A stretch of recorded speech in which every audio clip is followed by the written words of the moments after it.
هیچی بدتر از این نیست که کلی برنامه ریزی کرده باشی واسه ضبط یه آموزش یا یه محتوا با کمتژیا. همه چی هم آماده باشه. ضبطو میزنی و خیالت راحته که الان همه چی داره خوب پیش میره. ولی چند دقیقه بعد یه پیغام بیاد که کمتژیا قادر به ضبط صفحه نیست. اون لحظه فقط یه سوال تو ذهنت میچرخه. خب الان دقیقاً چی شد؟ منم دقیقاً همین اتفاق برام افتاد. کلی گشتم، بررسی کردم و بالاخره فهمیدم مشکل از کجاست. خب اگه شما هم مثل من خواستین با کمتژیا یه چیزی ضبط کنین و یهو با ارور مواجه شدین که نرم افزار نمیتونه صفحه رو ضبط کنه، احتمال زیاد مشکل از یه تنظیم امنیتی توی ویندوزه.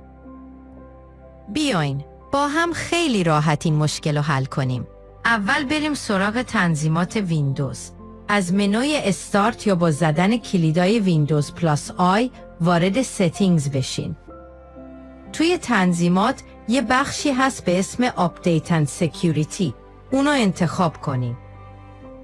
بعدش از سمت چپ روی گزینه ویندوز سکیوریتی کلیک کنین و توی صفحه‌ای که باز میشه برید روی Virus and Threat Protection. یه صفحه جدید باز میشه. اونجا گزینه‌ای میبینین به اسم Manage Settings. اونو زنین. حالا یکم اسکرول کنین پایین تا برسیم به قسمتی که نوشته Manage Controlled Folder Access که درست زیرش نوشته Allow an app through Controlled Folder Access. روی همون کلیک کنین. اینجا باید برنامه‌ای که میخواین بهش دسترسی بدین رو اضافه کنین.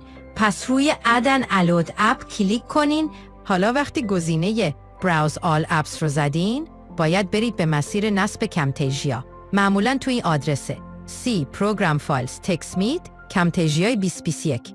چون ورژن من 2021 هست، ولی ممکنه شما ورژن دیگه ای از کمتژیا داشته باشین. بنابراین همون ورژنی که روی سیستمتون نصب هست رو پیدا کنین و وارد پوشش بشین. توی این پوشه دنبال فایلی به اسم camtasiarecorder.exe بگردین. همینو انتخاب کنین و اضافهش کنین به لیست برنامه‌های مجاز. از این به بعد کمتژیا میتونه بدون هیچ مشکلی صفحه شما رو ضبط کنه و دیگه هیچ اروری نخواهید دید. دیگه نیازی به نگرانی نیست و نرم افزار کاملا آماده است برای ضبط تصاویر صفحتون.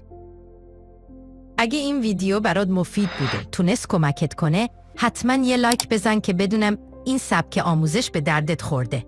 اگه تازه به کانال سر زدی، خوشحال میشم سابسکرایب کنی تا آموزش‌های بعدی رو از دست ندی، چون قراره کلی ویدیو درباره مشکلات نرم افزارها و راه حل‌های ساده‌شون برات آماده کنم. هر سوالی هم داشتی یا جایی از آموزش گنگ بود، همین پایین توی کامنت ها بنویس. با دقت میخونم و حتما جواب میدم. مرسی که تا آخر ویدیو همراه من بودی.